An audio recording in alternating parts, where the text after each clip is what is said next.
রাজধানীর কাকরাইলে জাতীয় পার্টির কর্মী সমাবেশ পণ্ড হয়ে গেছে। পুলিশের সঙ্গে দলটির নেতাকর্মীদের পাল্টাপাল্টি ধাওয়ার ঘটনা ঘটে। পরিস্থিতি নিয়ন্ত্রণে নিতে পুলিশ জল কামান ব্যবহার করে, সাউন্ড গ্রেনেড নিক্ষেপ করে। এরপর নেতাকর্মীরা সেখান থেকে সরে যান। দলটির দাবি, এতে তাদের কয়েকজন নেতাকর্মী আহত হয়েছেন। মুস্তাফিজ শাওনকে সাথে নিয়ে শফিকুল ইসলামের রিপোর্ট।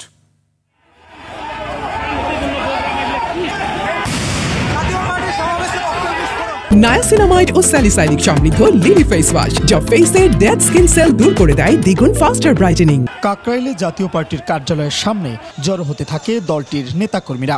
পুলিশ তাদের ধাওয়া দিয়ে সরিয়ে দেওয়ার চেষ্টা করে। এক পর্যায়ে জল কামান থেকে পানি ছোড়া হয় সাউন্ড গ্রেনেড।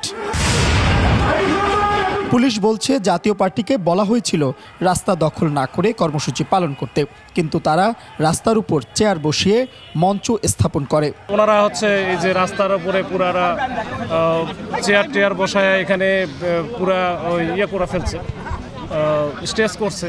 তো যাই হোক, তারপরে আমরা বেশ কয়েকবার কিন্তু আমরা বলছি, ওয়ার্নিং দেওয়া হয়েছে বেশ কয়েকবার। আমাদের অন্য অফিসার আরও 2-3 অফিসার ছিল, তারা নিজেরাও গেছে, ওসি নিজে যা কথা বলছে। তো এরপরেও যখন না হয়েছিল, তখন আমরা জাস্ট খালি ডিসপার্স করার জন্য যারা রাস্তাটা ছেড়ে দেয়, এইটার জন্য আমাদের যতটুকু দেওয়া হয়েছে এতটুকু। না, অনুমতি ওইরকম পাই নাই বা আমরা দেও না। এদিকে 4:45টার দিকে কার্যালয়ের সামনে থেকে দলটির একটি মিছিল বিজয়নগর থেকে পল্টনের দিকে রওনা হয়।